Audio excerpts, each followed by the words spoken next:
Is this a family business, or is this... Not at all, no. No, I started it myself when I was living in London. I went there to train. And after 12 years there, I moved back to Canada and had various ideas of elaborate things that I was going to do. I was going to get pulp and paper companies collecting old master prints and things of that sort. So, brilliant idea, never got off the ground. I didn't find them adventurous enough. And so instead I became a regular private print dealer, dealing internationally. I kept up with a lot of the clients I had in England and Europe, and now I guess I'd have to say a majority of my clients are American. So that doesn't bode too well right at the moment. But I've managed to create a certain amount of interest in Canada, but it's a very, very small corner over living in the countryside. One or two ones, the cheapest ones are $7,000.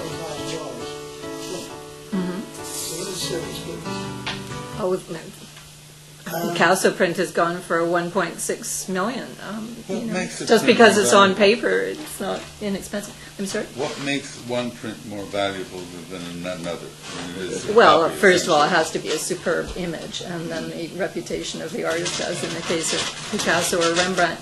And then in the old masters, it often has to do with rarity, because their paper, they get discarded or torn or what have you. But there's a whole scale of qualities that go into it. Okay, start from the top there, and you take beautiful antique paintings. I have specialized. I spent all my life specializing in prints because nobody else was doing it in this country. So I am not interested in straying into other fields, having devoted myself to this. And Sorry, I'm just wondering why it is so unusual in this country. If there was no way to learn, I really had to go to England to learn it. So I think very few others have bothered. There are a couple of Canadian print dealers scattered elsewhere. There's one in New York and one in London and one in Tokyo. But I'm the only one that bothered to come back. Right. So I think that's the reason.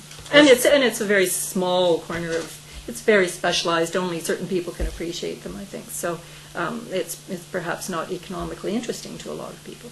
But contemporary prints, of course, are a very big field. What's likely to be the print track of that Shakespearean picture they found in Dublin in the old Irish house?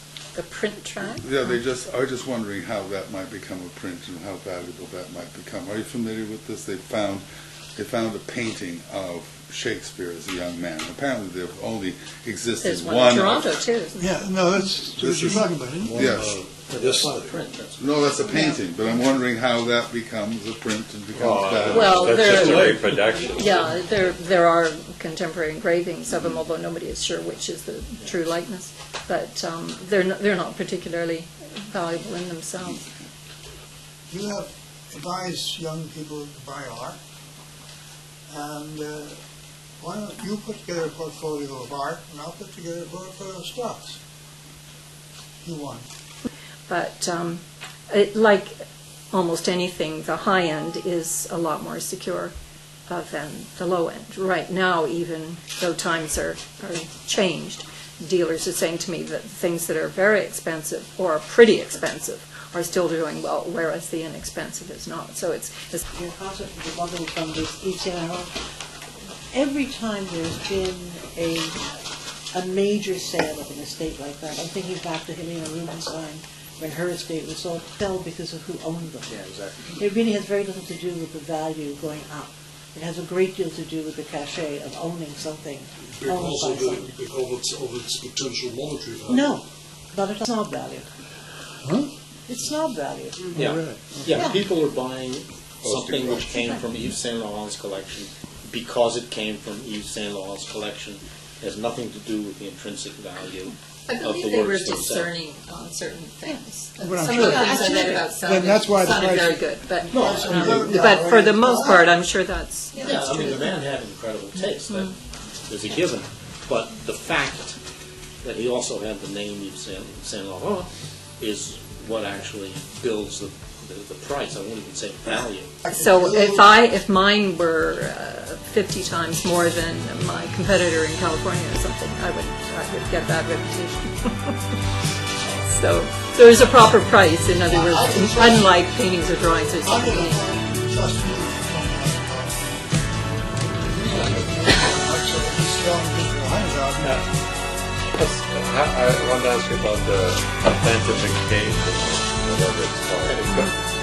Who verifies that the print is original and how much time do you have in that process? I guarantee everything I sell, but in addition, prints are not risky in the way that drawings are, for instance, because there are catalogs for almost every print in existence, and some of them are written as far back as the 18th century, and the information keeps being added to, accumulated, and updated, and there's all kinds of reference works that you can point to, and so every print that I sell has a sequence of reference numbers attached to it, and anybody who wants to can go to the library and look those up and verify the information that I've given them.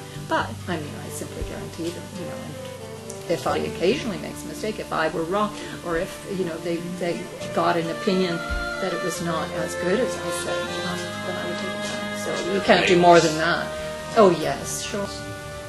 What is an expert worth? Just saying it's, you know, a gem, whatever. Well, the British Museum has been fooled. You know, if someone is a very, very clever forger, he looks for the same indicators that an expert looks for. The analysis of the paper, the ink, whatever it might be. And if all those ingredients come together, it's hard for an expert to know because everything seems to meet the necessary criteria. So you can understand why they would be fooled. Sometimes it's just the passage of time and the accumulation of things that seem slightly off that tips people off that something is wrong. And you evaluate the print for it.